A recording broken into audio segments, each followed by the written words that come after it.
خۆپیشاندانی مامۆستایانی وانە بێژی عێراق لە کەرکووک بۆ داواکاری جێبەجێکردنی بڕیاری 315 تایبەت بە ئیمتیازاتی فەرمانبەران هاتوونەتە بەردەم نووسینگەی پەرلەمانی عێراق لە کەرکووک. ئەوان ژمارەیان نزیکەی 16,000 مامۆستای وانە بێژە. چەندین جار داوایان کردووە و بڕیارەوانیش بگرێتەوە، بەڵام بە بیانووی دروستنەبوونی حکوومەت تا ئێستا وەڵامیان نەدراوەتەوە.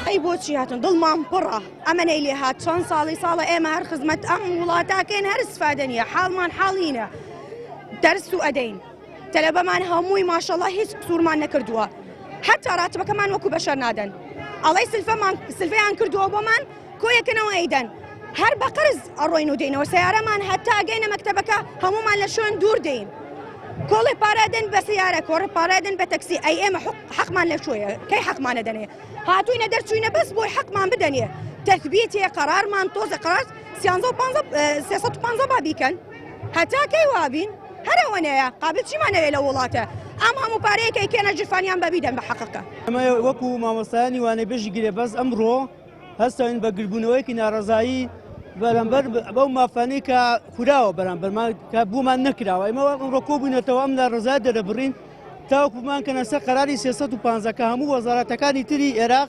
کراونەتە عەقدەکان کراونەتە سەر قەراری 315 جگە لە تەربیە نەبیە.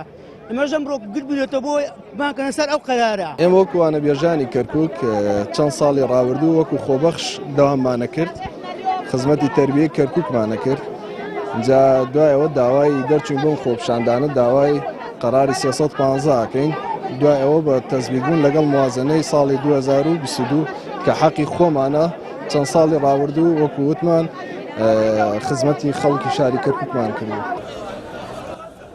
ئەم خۆپیشاندان و ناڕەزایەتیانەی چەند جارەی وانەبێژانی عێراق تاکو ئێستا کاریگەری پێویستی لەسەر حکوومەت دروست نەکردووە بۆ جێبەجێکردنی داواکاریەکانیان.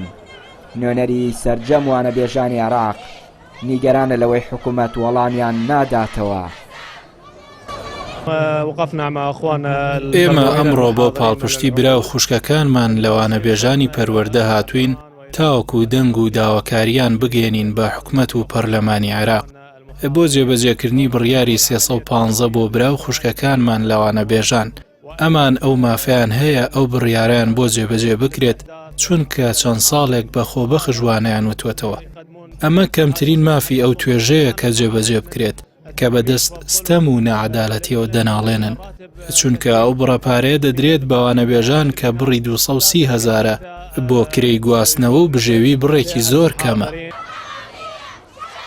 بە جێبەجێکردنی مادەی 315 وانەبێژانی عێراق موچەکانیان لە 250,000ەوە دەبێتە 400,000 و مافی وەرگرتنی سلفە و قەرزیان دەبێت لە حکوومەت و مافی دامەزرانیان بە شێوەی گرێبەست لە دام و دەستگاکانی پەروەردە دەبێت، بەڵام بەهۆی دروستنەبوونی حکوومەت و نەبوونی یاسای بودجەی 2022 ئەوان لەو مافانە بێبەشن.